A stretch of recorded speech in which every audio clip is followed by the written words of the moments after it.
I'm absolutely thrilled you're joining us today because we're going to unpack the actual magic behind our daily digital lives. You know, we spend hours every single day tapping on glass screens, shooting off emails, watching endless content.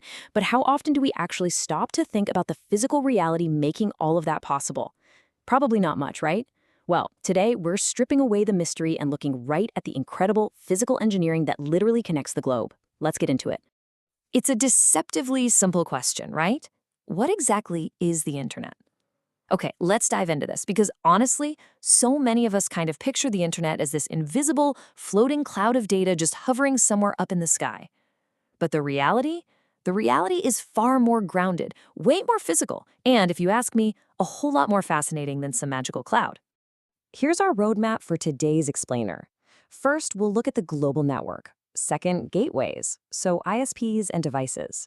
Third, navigation using IP and DNS. Fourth, the rules and infrastructure. And finally, number 5, the real-life journey.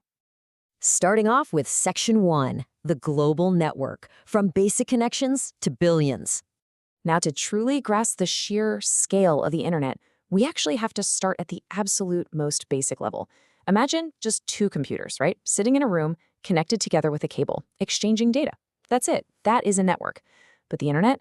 The internet is what happens when you take that simple concept and multiply it on a planetary scale.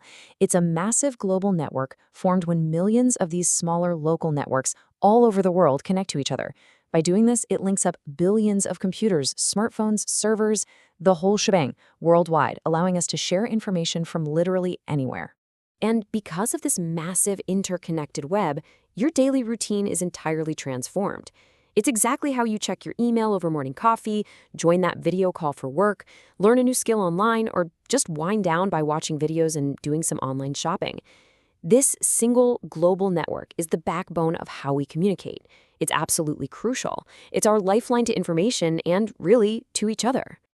Moving right along to Section 2, gateways, ISPs and devices. This is your on-ramp to the web. So you interact with the internet through your devices, right? Your smartphone, your laptop, maybe a smart TV. But these devices need a gateway. And that gateway is provided by an internet service provider, or ISP. Here in the United States, several major companies provide these services.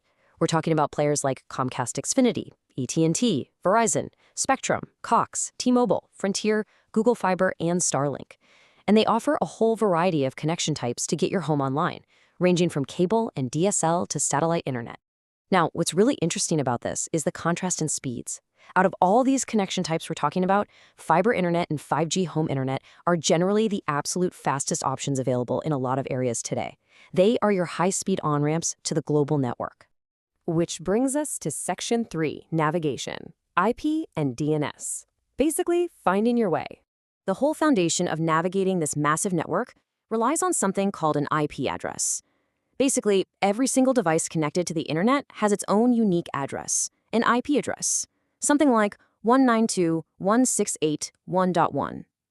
Think of it exactly like a physical home address on a street.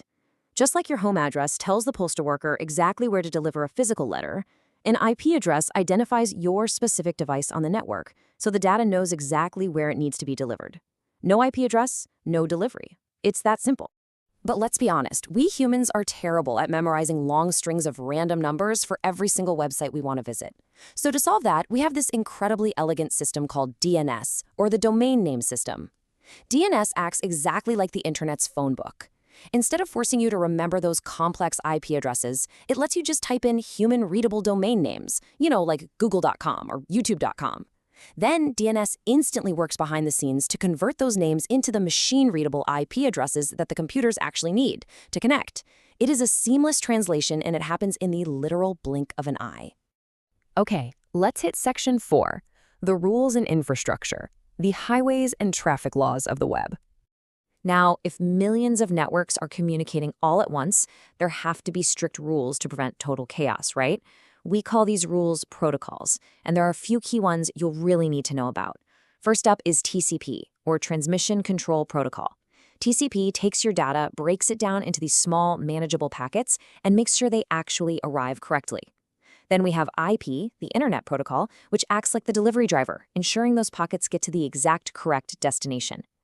Finally, we have HTTP and HTTPS. These protocols handle the actual communication between your web browser and the web servers where the websites live. So the crucial point is that when you see that S in HTTPS, it means it's providing secure communication through encryption. Together, TCP, IP, and HTTPS keep all your data intact, perfectly directed, and completely secure. But what are those packets of data actually traveling on?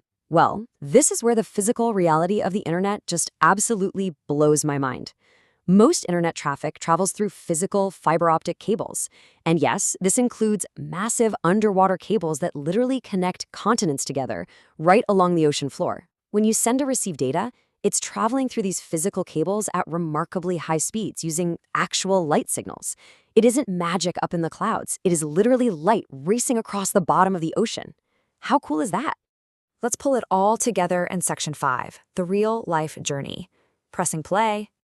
Every single time you load a web page, an incredible sequence kicks off. First, you enter an address. Instantly, the DNS phone book looks up the IP. Your device then shoots a formal request over to a server. The server processes it, packages up the data, and fires it right back, displaying the website right on your screen. And this brilliantly illustrates how millions of miles of physical infrastructure and complex protocols can work together so seamlessly that, to you and me, it just feels completely instantaneous.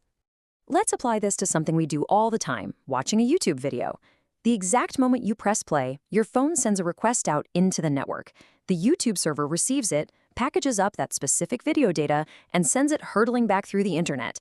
It's navigating via IP addresses, being broken down by TCP, and racing as light signals through those underwater fiber optic cables, all until it plays directly on your device. It's a mind-boggling round-trip journey happening across the globe in mere fractions of a second. So, wrapping things up, the internet is the world's largest network of interconnected devices, and it relies entirely on IP addresses, DNS servers, strict TCP/IP protocols, and physical fiber optic communication systems to make all this fast, reliable information exchange happen. It really is a stunning feat of human engineering. So I want to leave you with this final thought. The next time you tap a screen to click a link or watch a video, will you picture those light signals racing across the dark ocean floor just to bring that data right to the palm of your hand? I really hope this explainer helped you see our digital world in a whole new concrete light. Keep learning, keep questioning, and I'll catch you on the next one.